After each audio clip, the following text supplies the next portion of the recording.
Hi, my name is Alex. I am founder of Arappica, the app that helps you to choose the right coffee. And today we have a new format, an interview. For that, we're going to Rotterdam to meet Jelle, a person behind Shokunin Coffee, a man, a samurai, a coffee enthusiast that knows so much that it was so difficult to stop that interview after a couple of hours. Two things before we start. First, it's our first interview and the place was a bit dark, so sorry for the light. Please, if you know how to deal with it, comment down below, let me know. And second, I am not Larry King yet and I'm a bit lost with the questions. So please, if you have any questions that you would like to ask Jelle or in general people from coffee industry, please leave them in the comment below so I can ask them in my next interviews. Or also we can ask Jelle to answer them in the comments. So thank you and enjoy. Welcome to Shokunin Collective Coffee.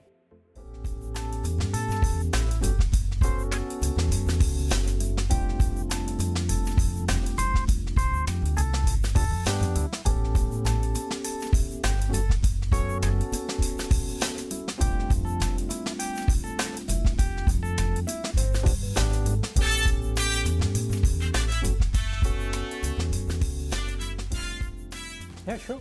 Hi, I'm Jelle, owner of Shokunin Coffee Collective. We've been in this venue for just over a year actually, but the company has existed for 2.5 years. And yeah, we sell coffee to people at home, to businesses, try to sort of increase the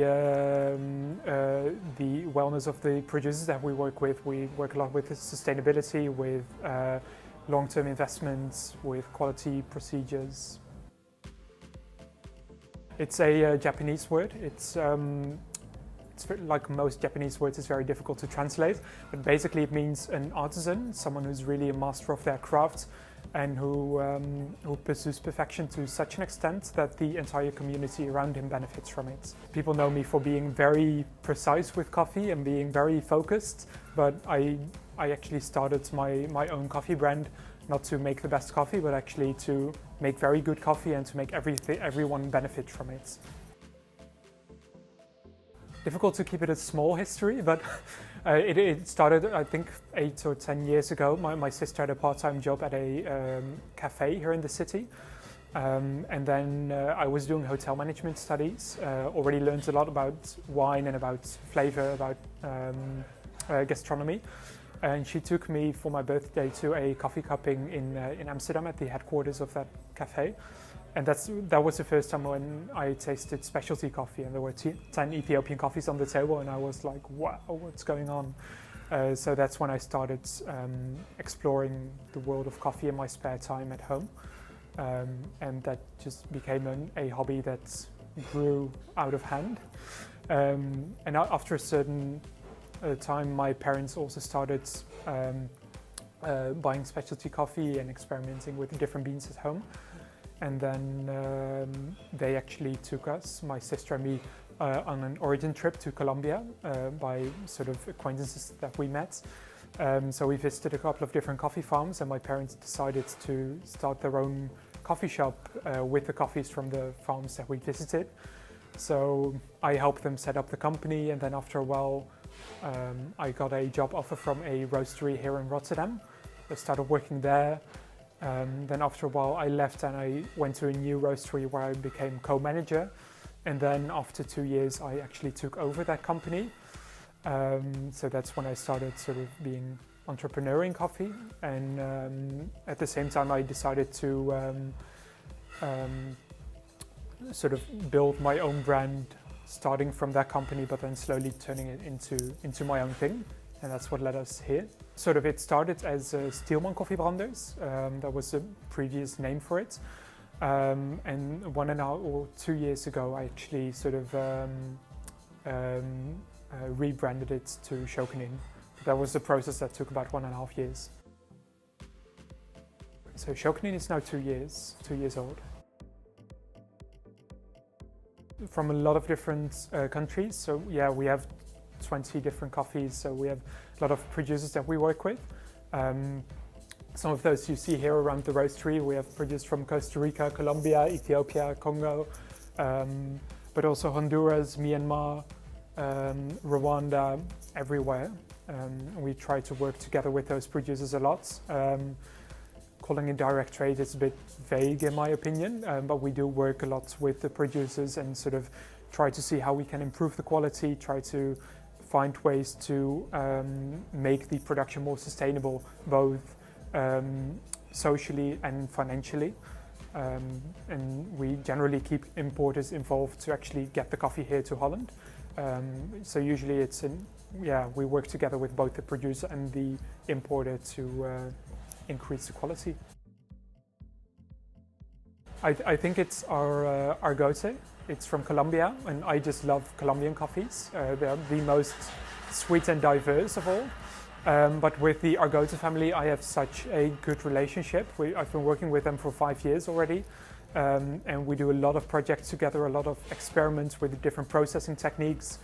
And since last year, I actually buy their entire production.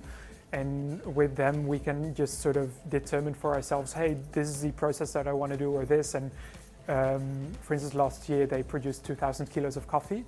And they asked me, like, so just tell me how much do you want of which process? So I could say, oh, I want 300 kilos of natural, 200 kilos of cherry ferment, 100 kilos of canyon wash, and we designed some random processing methods ourselves.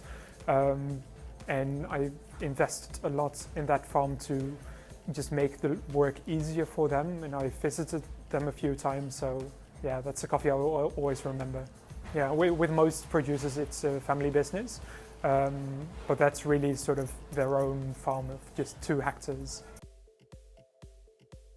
It's a kind of a tricky question to answer. I think it is, for me personally, it's also one of the few beverages that I can actually enjoy, because it's very difficult to find a tasty beverage with a lot of diversity that doesn't contain alcohol. It's kind of weird, but yeah. But it is also a world of flavor that you can just keep on exploring, where there's limitless possibilities. And but yeah, truly, especially if you keep working with coffee, and if you don't only brew the coffee, but especially if you roast the coffee yourself, and if you have so much control over the process in origin, that's when you just never stop learning about coffee, and where you can keep exploring new flavors. So it's basically just a flavor adventure. Basically everything is online, since we don't have an actual store. People can always come by to visit the roastery upon appointment, to try out some of our coffees and see if there's something that they really like and take it home with them. But there's also a few different cafes that we sell coffee to, and usually they also stock it for retail purposes. So yeah, best thing is to just check out our website, see if there's anything you like in there, and just contact us if you want to know anything. So you can just visit our website to see more information about our coffees. The link to the website will be in the description below. Yeah, 2020 has been a rough year for most people. For us, actually, yeah, I'll have to be honest, we grew a lot last year because people drink so much coffee at home that we just, yeah, and like people at home has always been one of our focus points, because I just like supplying people at home with coffee. It's in a way more fun, because people are working with their hobby and with their job. So our business just kept expanding, and that means we also had a lot of room to help out other people. So a lot of the restaurants and cafes that we sell coffee to did have a very hard time. So for everyone, I tried to see if there's any way I could sort of help them. There's a few places that I've just given coffee to for free, so that they could at least drink decent coffee themselves without having any extra costs. Especially there was one cafe that actually bought like really crappy coffee from the supermarket for their staff, just because they wanted to keep costs as low as possible. So I just decided to give them some coffee for free, just to make it work a little, or make life a little less hard. Well, a lot of the producers have also had a really hard time. It's not a whole lot we can do, but I decided from the beginning on to at least guarantee them that I will buy the same quantity of coffee that I did last year. I didn't know what my sales would be yet, but I just told them, well, at least I want you to have some kind of security in your income. So I decided to pre-book all the coffee that I had also bought last year. And I paid some of the coffees in advance, like 4 months before it would actually get here, just to make sure that the producers would have all the money they needed to pay the wages of their workers. Yeah, it's a difficult year for everyone, and I think all the businesses that do make a good living on it, like supermarkets or web shops or whatever, that it's in a way their responsibility to take a bit more risk and to help others out, because that's the only way we can all get through the pandemic. Probably just ask questions. Not all roasters are as communicative as I am, but usually if you have trouble deciding on which coffee you actually want to buy, or if you just don't really know where to start, just ask questions to either your local barista or your local roaster, and usually they will be very happy to help you out. So my inbox is full every day with questions from people who want to find out like how they can choose the right coffee for them. I even have like a WhatsApp number on my website, so that people can just randomly ask a question, and that way at least it's a bit easier to find the right coffee for you. My WhatsApp web on my laptop is always open, just so that I can answer questions immediately. And I mean, I just like having contact with people like that. Yeah. So this is a coffee roasting machine. The process, in a way, it seems very simple, because we start with green coffee, the way it's supplied to us here in the roastery from origin. And this is where we charge the green coffee into the roaster. When the process starts, we charge it like this, and then we charge it into a rotating drum. Underneath there is a gas burner that heats the air, and the air is blown through the drum and therefore through the coffee. So we have some thermocouples in here that track the temperature of the air, the beans, everything, and those we read out on the computer. So everything is very digitalized and very precise, because it's all a matter of seconds and tenths of degrees. There's, to explain you how the roasting actually works, that's going to take about 3 days, I think. So let's just keep it simple and say that we apply heat to the beans, and that way they get browner over time and they get developed. After a certain amount of time and development, the coffee is ready. So then we can take it out. And then here in the cooling tray, the coffee will then again cool down in about 2 or 3 minutes time. And then it will be ready for packaging. The entire roasting process takes about 10 to 12 minutes usually. We're on the short side, but people can decide for themselves how long they want to roast their coffee. So for us, usually it's around the 10-minute mark.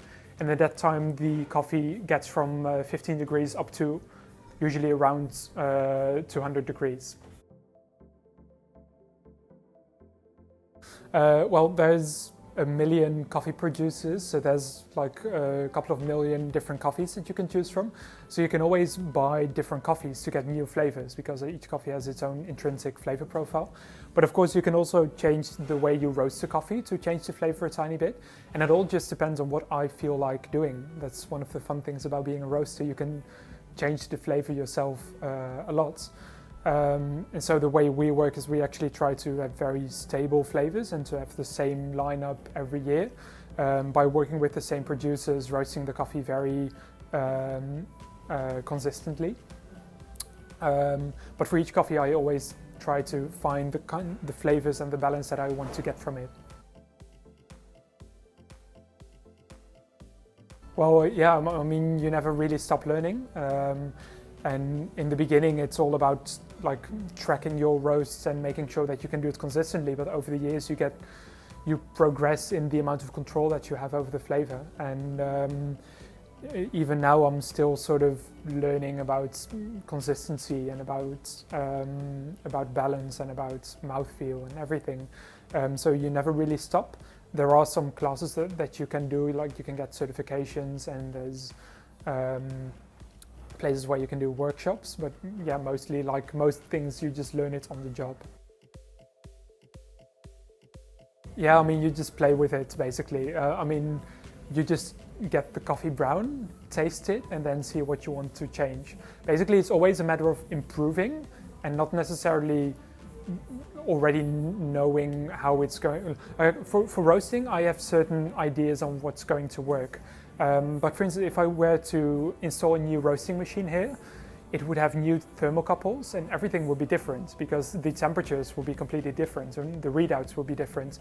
So then I just roast one batch by feeling, taste it, and try to see like, okay, maybe we should roast it longer or lighter or to a lower temperature with a different airflow, with a different drum speed. And that's all just sort of playing around with it and getting to know your roaster, getting to know your coffee, and just keep on developing it over time. Just one day. One day? Yeah, usually because like I know my roaster so well and I know the coffees that I buy so well that even before I do the first roast, I already have a very clear idea on what I want to do with the coffee. And then I try it out, I see if it reacts the way I think it will react. And then usually it, like either the first or the second roast is already where I want it to be. But sometimes it does still surprise me, and then I may change a few things just to balance it out a little more. Usually not too many, maybe 2 half cups, so just 1 cup of coffee. Because I taste a lot of coffees, but I spit most of those out. And I like drinking coffee, but I'm not so good with caffeine. And yeah, I mean, I taste so many coffees that I don't always feel like actually drinking an entire cup. There's a lot of parts with the quality control. One is just seeing the data, and we have parameters that show us which coffee is good and which coffee is not. After roasting, we eat coffee beans. It already tells us a lot about the flavor of the coffee.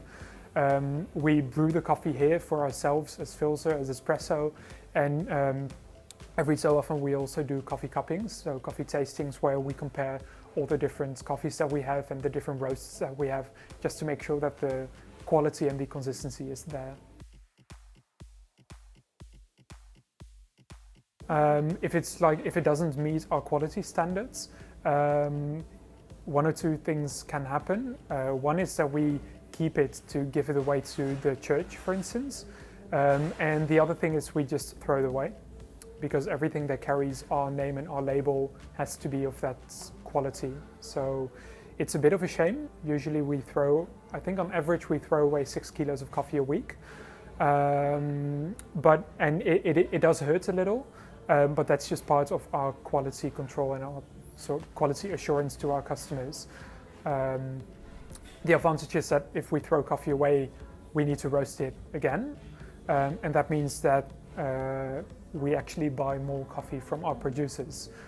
So all the money that we lose by throwing coffee away, it's all money that actually goes to the producers. So that's a bit of, it makes up for it a little bit. And our customers are very happy with it because they only get the right quality. Yeah, and just a lose for us, but that's okay, because I believe that a coffee roasting business is like the easiest business in the entire coffee chain to make a profit with. So yeah, why not share that profit with everyone else? Well, it's basically when you chew a coffee bean, you're brewing coffee with your spit, as disgusting as it may sound, but you're just basically brewing coffee with 40 degrees temperature water, or 37 degrees, or whatever.